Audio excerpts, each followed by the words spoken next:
बाकियों को मैसेज कर दो, ज्वाइन कर लेंगे राजू फटाफट।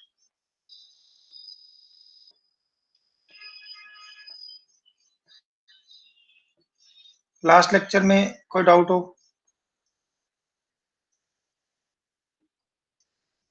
लास्ट लेक्चर में किसी को डाउट हो कोई बेटा? हमने क्या करा था लास्ट लेक्चर में? एनीबॉडी?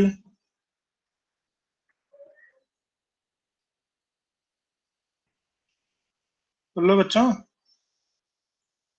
सर वैल्यूज की थी, moral values, social values, artistic values, ये वाली सारी।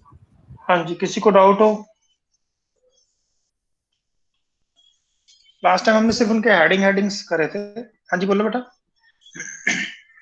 बोलो बोलो बोलो। नहीं सर, कोई डाउट नहीं है। ठीक है, लास्ट टाइम हमने सिर्फ उसके हेडिंग्स पढ़े थे। अब हम थोड़ा डिटेल में पढ़ेंगे कि सोशल वैल्यूज में हम किन किन चीजों को कंसिडर करते हैं। ठीक है, और सोशल वैल्यूज पहले होती क्या है, कोई इलैबोरेट कर सकता है थोड़ा? एनीबॉडी?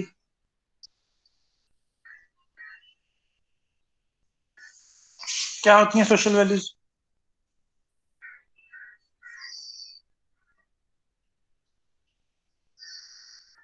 सर ये वो वैल्यूज होती हैं जो हमारे इन्वायरमेंट या सोसाइटी के बेटरमेंट के लिए हम जो भी चीज़ें करते हैं उनसे जो रिवील हमारी वैल्यूज होती हैं। ठीक है बेटा, और कोई? सोशल वैल्यूज बेसिकली क्या चीज है? How to behave in social life. हमें अपने आसपास जो सराउंडिंग्स हैं उनके साथ कैसे बिहेव करना है, हमारी फैमिली के साथ कैसे बिहेव करना है, they are also social to us. ठीक है, फिर हमारे फ्रेंड्स हैं, हमारे कलीग्स हैं, हमारे नेबर्स हैं, हमारे को पैसेंजर्स हैं, कोई भी है, एनीबडी। फिर हमें जो सेट ऑफ प्रोटोकॉल्स हैं वो कैसे फॉलो करने हैं। जैसे मैंने लास्ट टाइम एग्जांपल लिया था, लेट नाइट डीजेस नहीं चलाने हैं, हाई म्यूजिक नहीं चलाना है। ठीक है, फिर आपको रेड लाइट जंप नहीं करनी है। ठीक है, अपने आसपास कचरा नहीं करना है, उसको नीट एंड क्लीन रखना है अपने एनवायरनमेंट को। तो ये सब आपकी सोशल वैल्यूज हैं। ठीक है, नाउ द क्वालिटी पॉजिटिव और negative that render something desirable और वैल्यूएबल। तो ये कैसे पता लगता है कि क्या चीज पॉजिटिव है, क्या चीज नेगेटिव है? कोई भी क्वालिटी है, चाहे वो पॉजिटिव है चाहे वो नेगेटिव है, that falls under the social values. कुछ आते हैं हम कहते हैं कि अच्छी हैं, कुछ आते हैं हम कहते हैं बुरी हैं। दो दोज हु आर गुड, वो अच्छी आते हो गई, those are bad or negative. Next point is principle standards और क्वालिटीज कंसिडर्ड वर्थवाइल और desirable by the person who holds them. अब पॉजिटिव वैल्यूज कौन सी हैं? जो प्रिंसिपल्स हैं या जो स्टैंडर्ड्स हैं जिनको हम डिजायरेबल मानते हैं, जो वर्थ वाइल है, जिनकी हमें लगता है कि जरूरत है, या जो सोसाइटी के लिए इंपॉर्टेंट है, वो हम उनको पॉजिटिव कंसिडर करते हैं। As an example you can say somebody is honest, that means that kind of quality is desirable। तो वो जो अपना काम है ईमानदारी से करता है, ही इज हार्ड वर्किंग, वो भी एक डिजायरेबल है। These kind of qualities are the positive. Those qualities of behaviour, thought and character that society regards as being intrinsically good, having desirable results and worthy of emulation by others. ये सारी qualities positive हैं। जैसे कोई किसी का behaviour हुआ, he is always polite. ठीक है, आप उससे कभी भी हेल्प मांग लो, he will never deny. Thought, what is the thought process? Somebody, अब जैसे हम बात करते हैं कि everybody has a problem, but somebody, some few of us will construct positive thought and solve the problems as easily as to the normal life. But somebody, most of us, they always put blames on others। वो एक दूसरे के ऊपर blame करता है कि यार फलाने ने ऐसा करता, ढमकाने ने ऐसा करता। तो वो जो थॉट प्रोसेस है वो कैसी है? If somebody is always positive, that kind of quality is desirable behavior। If somebody is polite, helpful, that kind of quality is desirable। and character that society regards as being intrinsically good। अगर हम किसी को बात करें कि उसका character अच्छा है, he never misbehaved somebody, ठीक है ना, किसी को तंग नहीं करता है, किसी को बुरा भला नहीं बोलता है, that kind of character is good. किसी से लड़ाई नहीं करता, ठीक है, हैविंग डिजायरेबल रिजल्ट्स, ये सारी क्वालिटीज क्या है, अच्छी। Now values are our subjective reactions. Values क्या है, हमारी एक रिएक्शन है किसी भी चीज को, how we react to certain things, reactions to the world around us. अब अगर कोई मेरे से लड़े जाएगा हमेशा, तो उसके ऑपोजिट, उसके एक्शन के रिएक्शन क्या है, तो वो जो डिपेंड करता है वो मेरी वैल्यूज हैं, ठीक है। They guide and mould our options and behaviour. Values and values have three important characteristics, तीन इंपॉर्टेंट करेक्टरिस्टिक्स जिनको हम कंसिडर करते हैं। First one, that developed early in life and are very resistant to change. जो भी हमारी learnings हैं हम लाइफ में चाइल्डहुड में सीख लेते हैं, ठीक है, चाहे हमारी पोलाइटनेस है, चाहे मेरी ऑनेस्टी है, चाहे मेरी हार्ड वर्किंग है, तो उन चीजों को चेंज करना लाइफ में बहुत मुश्किल है। Second one is define what is right and wrong. अब ये जो हमारा माइंड सेट है, हम अपनी फैमिली से, अपने फ्रेंड से, अपने स्कूल में सीख लेते हैं कि यार ये चीज अच्छी है, ये चीज खराब है, ठीक है। Now who will justify that this thing is right or this thing is wrong? There is no proper justification. किसी के लिए वो चीज अच्छी है, किसी के लिए वो चीज खराब है। And the third point is can not be proved correct और इनकरेक्ट वैलिड। आप इसको ये नहीं कर सकते कि आपका जो किसी भी चीज को, जैसे बता रहा हूं कि राइट और रॉन्ग की जस्टिफिकेशन नहीं है एग्जैक्टली वो कौन डिसाइड करता? हम लोग डिसाइड करते हैं कि मेरे हिसाब से ये सही है या गलत है। हमारे फैमिली, हमारे नियर बाय पीपल्स, वो डिसाइड करते हैं कि ये जो आदत है अच्छी है कि बुरी है, ठीक। Now the basics of social values. Basics क्या है?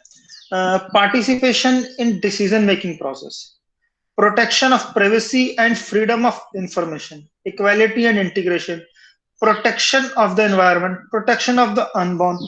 अगर जैसे लास्ट पॉइंट है प्रोटेक्शन ऑफ अनबॉर्न, ऑब्वियस है कि गर्ल चाइल्ड के बारे में बात हो रही है यहाँ पे, एज पर आवर कल्चर, है ना, जो हमारा कल्चर नहीं, जो हमारा सोसाइटी में इश्यूज हैं, ठीक है। बट जो प्रोटेक्शन है ऑफ अनबॉर्न, ये एक बेसिक है। फिर प्रोटेक्शन ऑफ द एनवायरनमेंट, जैसे हमने शुरू में बात करी एग्जांपल में कि अपने आसपास को नीट एंड क्लीन रखना, तो वो क्या चीज है? हमारा protection of environment. Equality and integration, we should believe that we all are equal and unite. Integration का क्या मतलब होता है? इंटीग्रेशन क्या होता है? Integration is nothing else a summation, किसी भी चीज को एडअप करना, दैट इज कॉल्ड इंटीग्रेशन।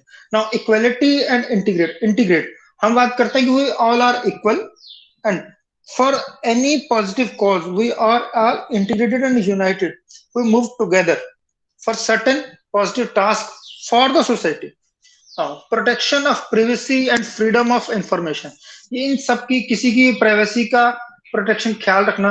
ये नहीं है कि हम कहीं भी घुस जाएं, किसी की पर्सनल लाइफ में कोई प्रॉब्लम चल रही है हम उसको तंग करते रहे, किसी की साथ कुछ किसी के साथ कुछ मिस हैपनिंग हो गई है तो हम उसको रेदर देन कि उसको कवर अप करने की बजाय हम उसको मजाक बना के उसको उड़ाएं, है ना। तो वो सब चीजें नहीं होनी चाहिए। Privacy and freedom of information, सारा कुछ हमारा जो है, these all are aspects of our basics of social life.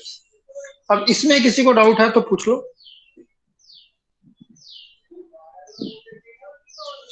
इसी में किसको डाउट है तो पूछ लो बेटा, एनी डाउट?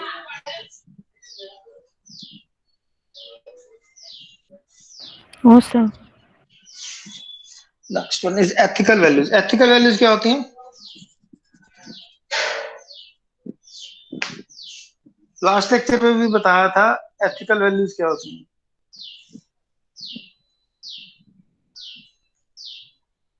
एनीबॉडी?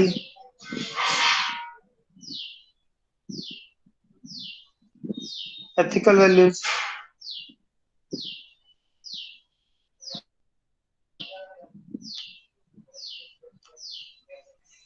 मैं लास्ट टाइम भी एग्जांपल दी थी कि आपने हैकिंग के बारे में सुना होगा सबने, ethical hacking, non ethical hacking, सुना सबने? Ethical hacking and non ethical hacking? Yes sir. क्या दोनों में क्या फर्क होता है? हैकिंग तो हैकिंग ही है। हैकिंग क्या होती है फर्स्ट ऑफ ऑल? हैकिंग क्या होती है?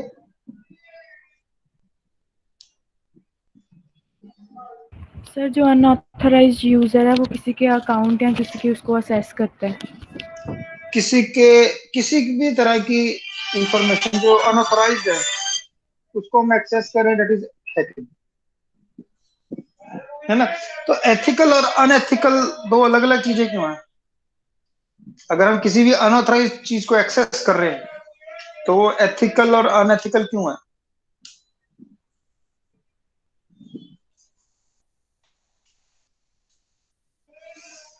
एक बंदा सही है, एक सर बंदा गलत है, ऐसा क्यों है? जो अच्छे काम के लिए हम हैकिंग कर रहे हैं वो एथिकल हो गई। जैसे पुलिस डिपार्टमेंट्स में जो हैकर्स लगे होते हैं वो, हाँ जी, उनके लिए वो जो हैकिंग करते हैं वो एथिकल होगी। जो अनऑफिशियल जैसे कई लोग करवाते हैं तो वो अनएथिकल। वो अनएथिकल हो गई। ठीक है। हमारे इंडियन लॉ में एक चीज है सेल्फ डिफेंस, सुना सबने? सेल्फ डिफेंस क्या होता है? क्या होता है सेल्फ डिफेंस? सर खुद की प्रोटेक्शन खुद करना। अपनी प्रोटेक्शन करना है। तो एक लॉ के अकॉर्डिंग अगर हम सेल्फ डिफेंस में किसी का मर्डर कर दें तो उसको क्राइम नहीं कंसिडर कराया जाता, because we are in the state of self defence. वो मुझे मार रहा था, मैंने सिर्फ अपने आप को बचाने के लिए उसको मारा, although that is a murder but that is not a crime. Same अगर वो मुझे मार रहा है तो वो उसके लिए क्राइम।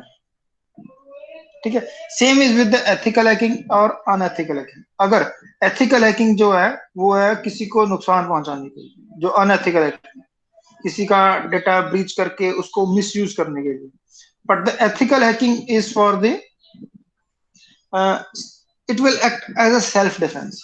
हम किसी से, कोई अगर हमारा डाटा चुरा रहा है या कोई हमारा डाटा चुराना चाहता है तो हम उससे बचने के लिए जो हैकिंग करते हैं, that is your ethical hacking.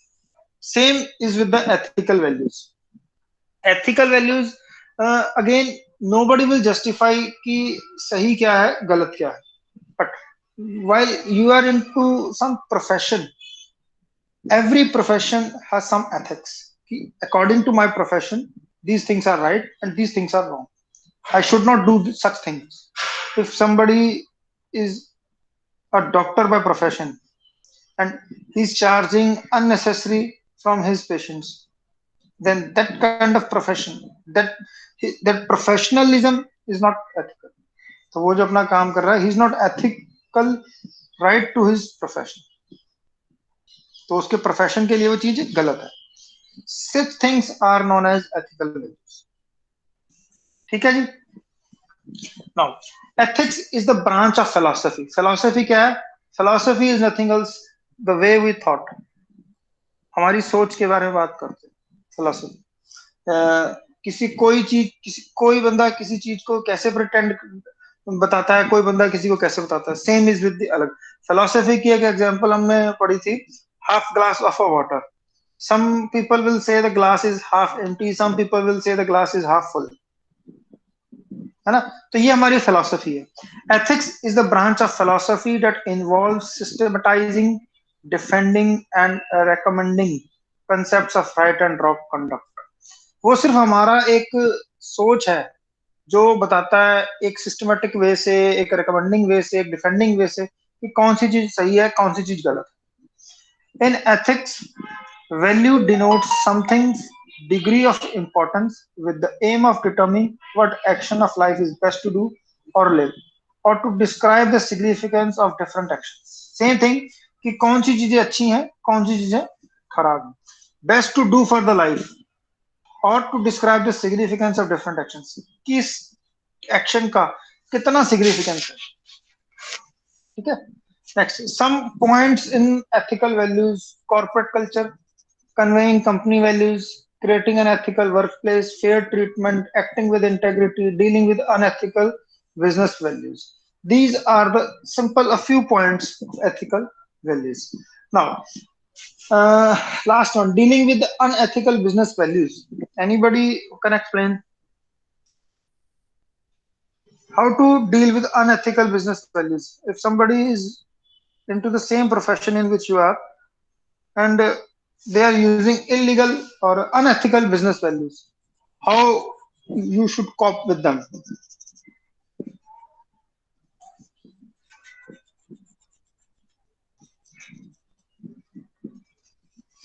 So we can Anybody? complain to the higher authorities. Okay. Anybody?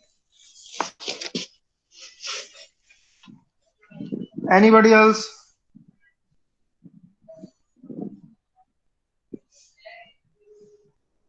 और कुछ?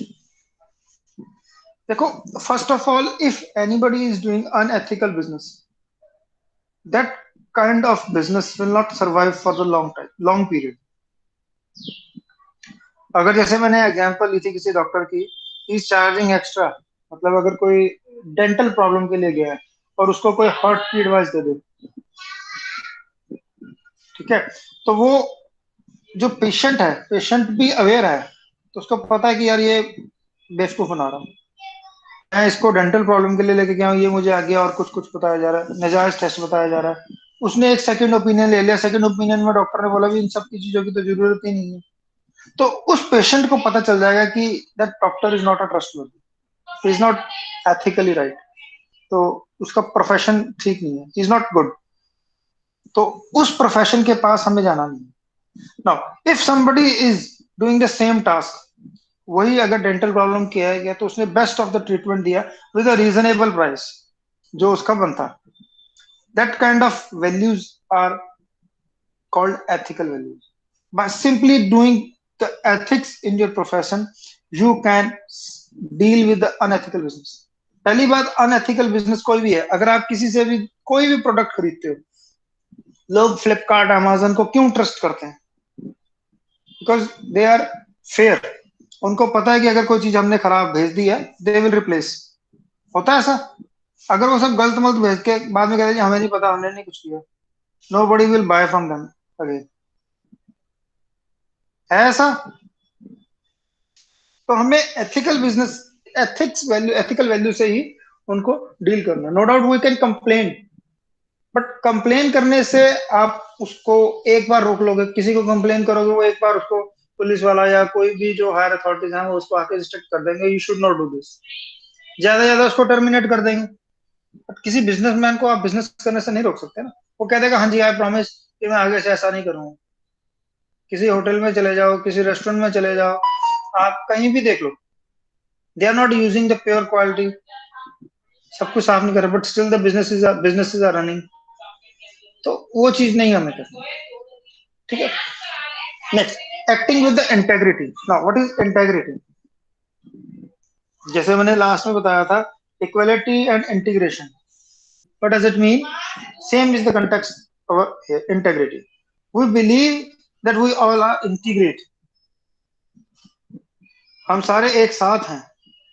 हमें अगर मैं सेम प्रोफेशन में भी हूँ, सेम बिजनेस में भी हूँ, तो मुझे ऐसा नहीं करना चाहिए नहीं यार मेरी दुकान चले दूसरे की दुकान ना चले,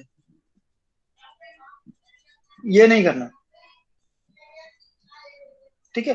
तो अगर मैं सपोज में अगर मैं जैसे हमने एग्जांपल लेके डॉक्टर वर्क करो, नहीं सर मेरा ही चले, किसी और का बिजनेस ना चले, तो वो काम नहीं करना. ऐसी हमारी सोच नहीं होनी चाहिए. We should believe we all are equal, we are integrate. क्योंकि कोई भी चीज ऐसी नहीं है कि जो बहुत लार्ज स्केल पे नहीं हम कर सकते, स्मॉल स्केल पे नहीं हम कर सकते. अगर मैंने एक शॉप खोली है किसी भी चीज की, तो वो पूरी रीजन की डिमांड सिर्फ और सिर्फ मैं पूरी नहीं कर सकता. अगर मैं किसी भी बिजनेस की बात कर लूं, अगर मैं दूध की बात कर लूं, रॉ मटेरियल्स की बात कर लूं, फूड की बात कर लूं, रेस्टोरेंट्स की बात कर लूं, एनी बिजनेस, तो कोई भी आप इतना बड़ा बिजनेस नहीं कर सकते कि सबकी जरूरतें पूरी अक्रॉस द कंट्री की जरूरतें या अक्रॉस द रीजन सबकी जरूरतें मैं पूरी कर लूं.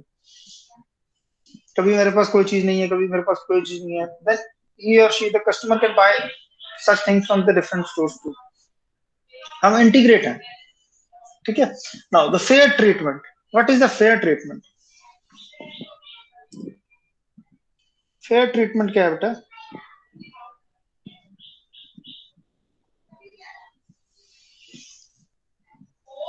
फिर सबके साथ इक्वली ट्रीट करना।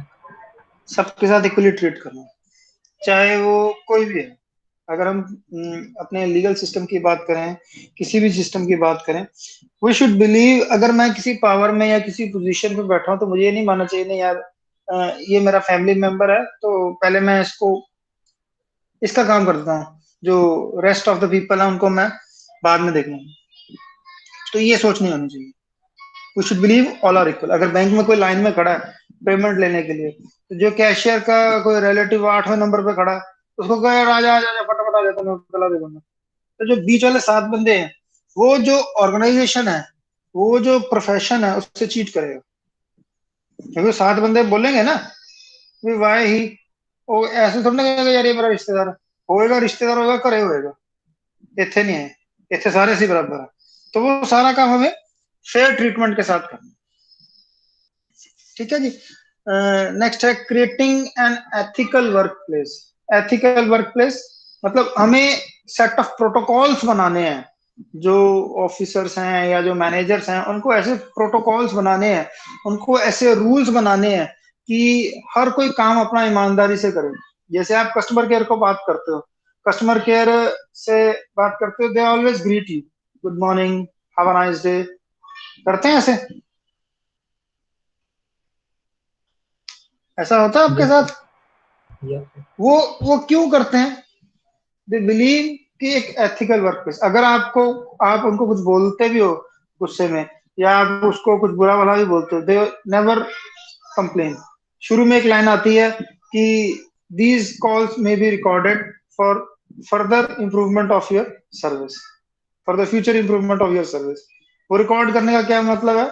इस मतलब अगर कोई किसी को बोल रहा है तो अपने हायर ऑफिशियल्स को कह सकता है कि सच सच ने मुझे ये बोला है, तो उसकी सर्विसेज हम थोड़ी टाइम के लिए बंद कर सकते हैं। बट एक प्रोटोकॉल होना चाहिए हर चीज का। जो मैनेजर्स हैं उनको पता है कि कैसे हर तरह का कस्टमर आएगा, but we need a protocol. हमें अपने एम्प्लॉयज में भी, अपनी पूरी टीम में भी एथिक्स जनरेट करने हैं। ये नहीं है कि मेरे पास 10 एम्प्लॉयज हैं तो कोई अपनी परफॉर्मेंस को हायर शो करने के लिए अपने मैनेजर के सामने दूसरे काम चुरा के कर ले। नहीं, we should create a proper protocol, ताकि हम अपना काम ईमानदारी से और एथिक्स के साथ, अपने बिजनेस की एथिक्स के साथ करें। हम अपने बिजनेस को हर्ट ना करें, बिजनेस की जो एथिक्स हैं उनको हर्ट ना करें। अगर जो होटल का मैनेजर है, ऑनर है, तो वो चाहता है कि नहीं मेरा जो होटल है उसमें बेस्ट ऑफ क्वालिटी का प्रोडक्ट मिले, जो फूड वगैरह है, जो सर्विस है, सबसे अच्छी मिले। पैसे में चाहे ज्यादा लूं, डजेंट मैटर, बट उसमें क्वालिटी के साथ में कॉम्प्रोमाइज नहीं करूं। और अगर आके मैनेजर उसको चीट करता है, ऑनर को, या कोई भी एम्प्लॉय चीट करता है, तो उसके ऊपर एक्शन भी होना चाहिए। तो ये सारा प्रोटोकॉल हमें पहले से बनाना है। ठीक है, क्लियर है चीज? Any doubts? no, ठीक है। Conveying company values. Company values क्या है? अगर आप किसी कंपनी में ज्वाइन करते हो तो सबसे पहले अपनी वैल्यूज आपको क्लियर करेगा जो आपका मैनेजर है, जो अपनी कलीग्स हैं। We as a organisation believe कि हमारे जो बिजनेस की वैल्यूज है ये है। If you agree to the kind of business values, then you should join.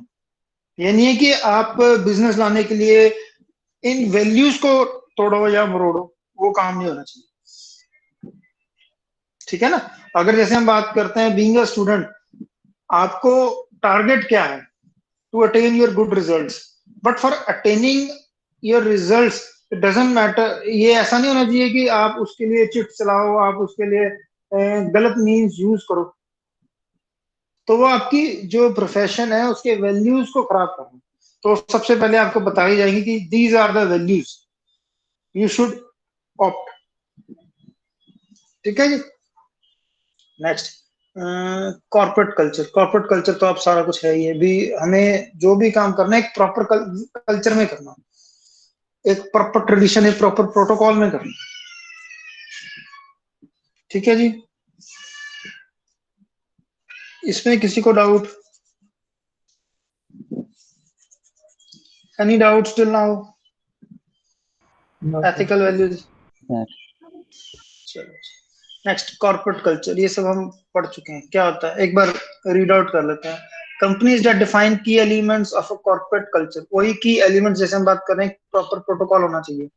Culture, corporate culture communicate that core values, beliefs and preferred approaches to the handling common and uncommon business situations. कैसे कैसे हमने उसको कैसे deal करना है, हर चीज का एक प्रोटोकॉल होना चाहिए, हर चीज का एक सिस्टम होना चाहिए। Conveying company values, manager define ethical business behavior in their workplaces by explaining to employees how behavior and action affects the business overall mission. अगर किसी का behavior खराब है या किसी की values खराब है within an organization, तो वो हमारे business को कैसे affect करेगा। तो हमें अपनी values के साथ किसी भी तरह compromise नहीं करना, ठीक है। तो ये सब हमें मैनेजर्स वगैरह या जो हायर ऑफिशियल्स हैं वो हमें बताएंगे। क्रिएटिंग एथिकल वर्क प्लेस, सबको ये सब हम पढ़ चुके हैं। इनमें किसी को कोई डाउट है तो पूछ लो भी। Any doubts till now you can ask.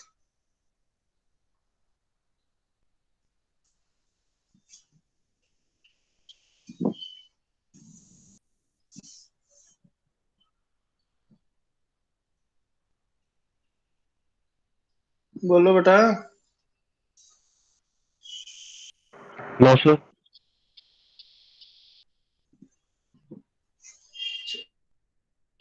कोई इनमें से किसी पॉइंट को रिप्रोड्यूस कर सकता, थोड़ा सा कोई एलैबोरेट कर सकता?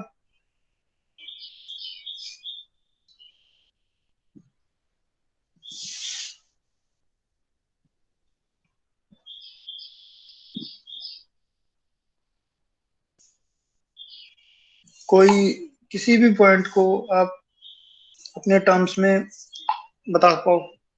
एनीबॉडी?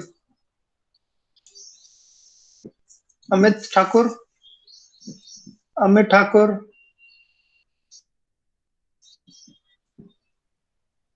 अमित ठाकुर, आप जो देयर?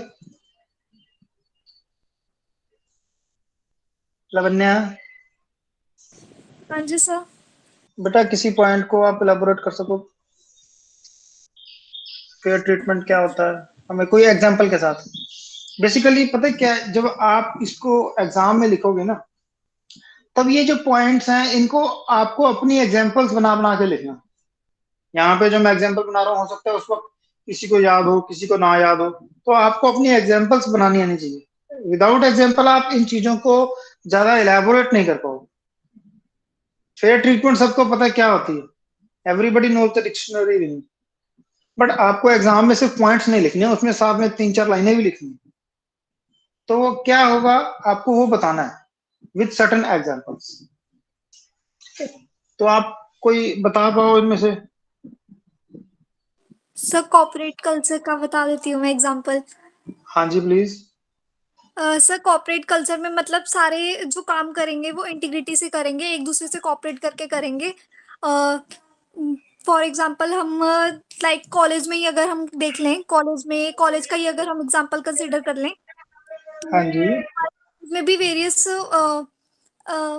वो लेवल बन रखे हैं। जैसे हमें कभी भी कोई प्रॉब्लम होती है तो सबसे पहले हम अपनी लाइक जो हमारा सीसी हम उसको कन्वे करेंगे। फर्दर अगर सीसी से भी कुछ नहीं होता तो वो सर एचओडी को कन्वे करेंगे। देन और एचओडी से भी अगर वो प्रॉब्लम सॉल्व नहीं होती तो दूसरे कॉलेज के थोड़े अपर लेवल पे वो प्रॉब्लम जाएगी। तो ऐसे हाँ, करके ये एक कॉर्पोरेट हायरार्की है कल्चर किसी भी चीज की। हाँ जी हाँ जी, बिल्कुल तो ऐसे करके ठीक है। Corporate culture. सिर्फ हमें कंप्लेंट ही करनी है कॉर्पोरेट कल्चर में? नहीं सर, और भी मतलब ये तो जस्ट मैंने एक कॉलेज का एग्जांपल दिया ना, और कोई वर्क प्लेस होगा तो वहां पे भी एक पर, हायरार्की बन रखी होगी, मतलब सब एक दूसरे से कोऑपरेट करके ही काम करेंगे। अच्छा अच्छा ठीक है बेटा, good.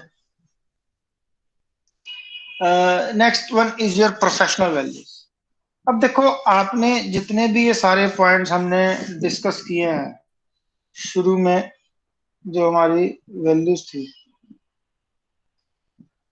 moral values, ethical values, professional values, social values, aesthetic values, and psychological values. These values are all are interrelated. सारी हमारी एक दूसरे के साथ मिक्स करती हैं। अगर मैं बात करूं सोशल वैल्यूज और एथिकल वैल्यूज, इन दोनों में क्या डिफरेंस है? एनीबडी? हमने सोशल वैल्यू भी पढ़ ली, हमने एथिकल वैल्यूज भी पढ़ ली, क्या डिफरेंस है दोनों में?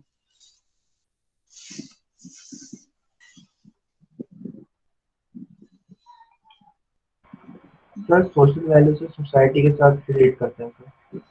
हाँ जी, जैसे एथिकल वैल्यू से सेल्फ मतलब हमारे साथ रिलेट करेगा कि हम कैसे एथिकल वैल्यूज किसके साथ रिलेट करेंगे? रहते हैं दूसरों के साथ, हमारा बिहेवियर कैसा है, तो हमारा बिहेवियर कैसा है दूसरों के प्रति। बिहेवियर कैसा है, तो वो मतलब सोशल वैल्यूज में हमारा, ethical value, not ethical value. हाँ बेटा एथिकल वैल्यू में ही बात कर रहा हूँ। अगर जो हमारा बिहेवियर हमारी सोशल लाइफ में इंपॉर्टेंस नहीं रखता। यस सर, दोनों में मतलब रिलेट करता है सर आपस में कि हाँ हाँ, सर, हम जैसे सोशल लाइफ में भी अगर हम किसी से बात कर रहे हैं तो सर कैसे कर रहे हैं। वही बात कर रहा हूँ, ये सब हमारी जो वैल्यूज हैं, these all are inter related.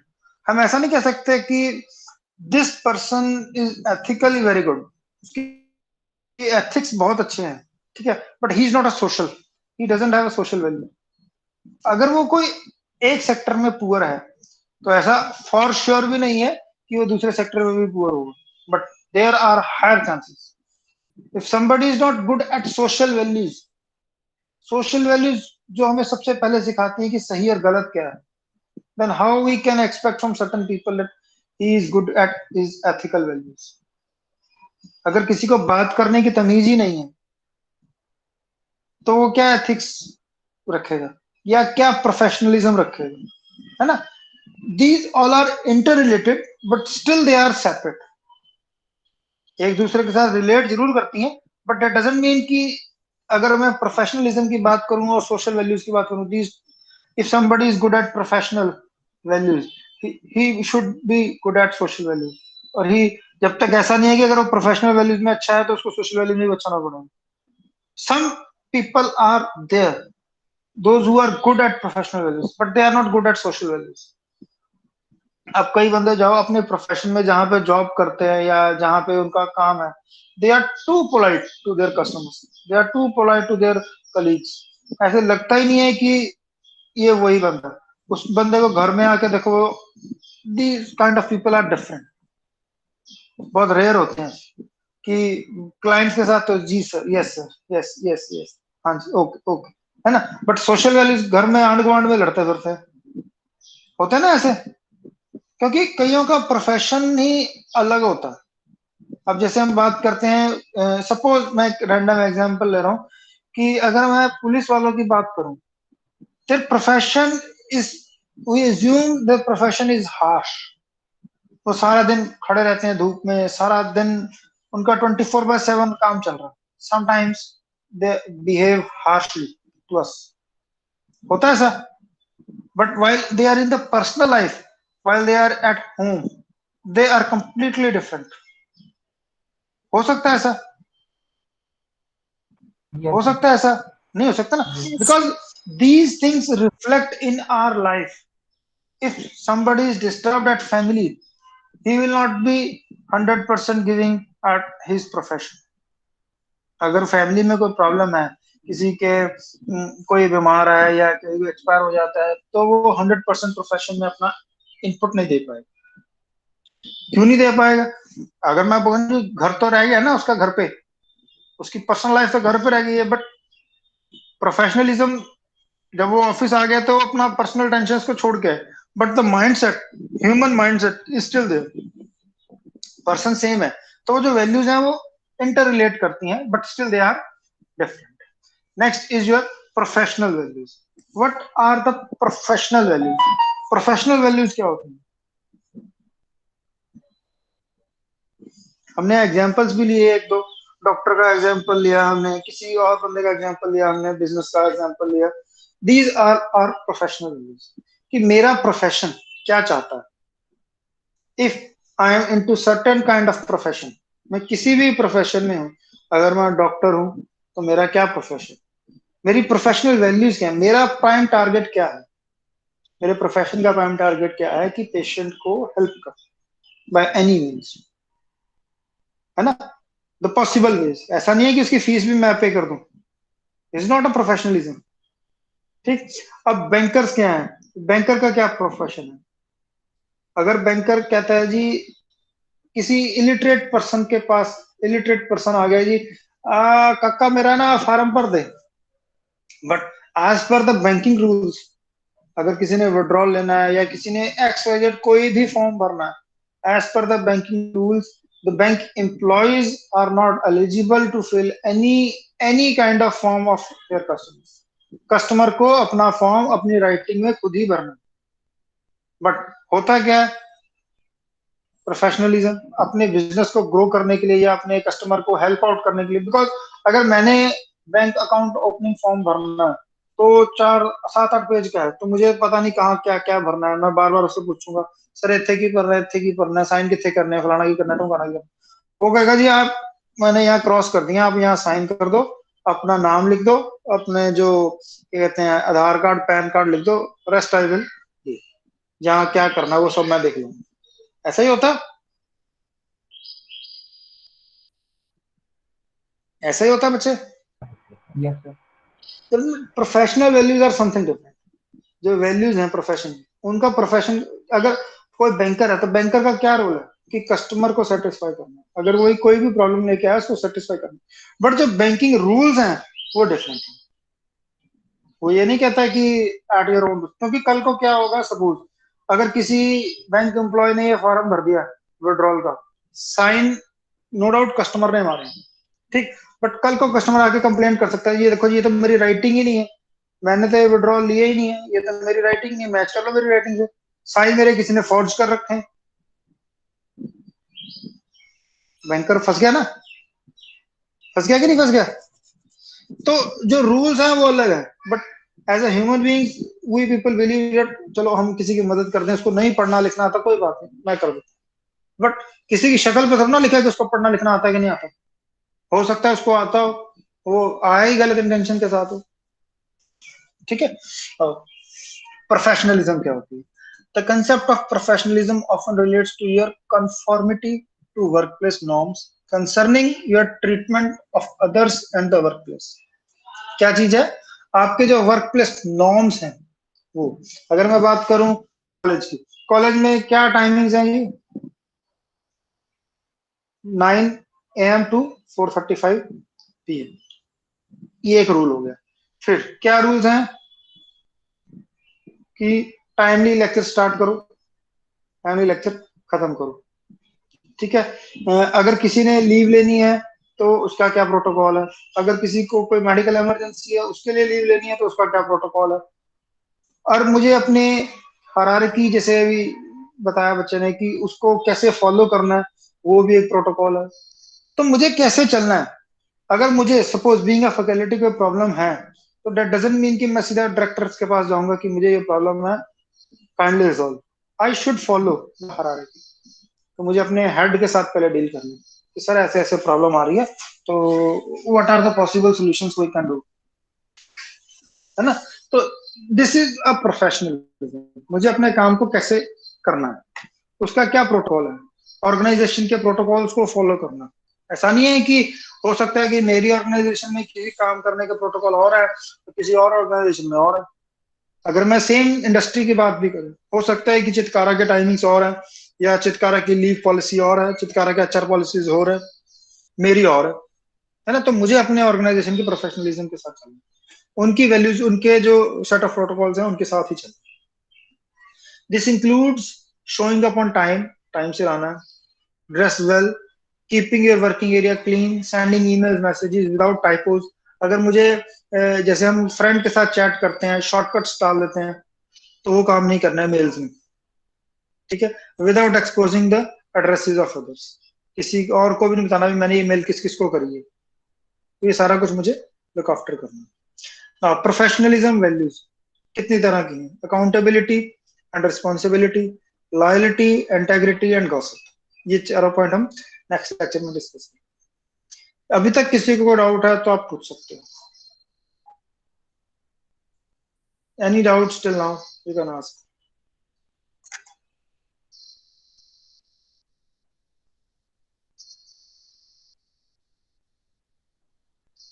No sir, no doubt. बाकियों को नो पता? सर।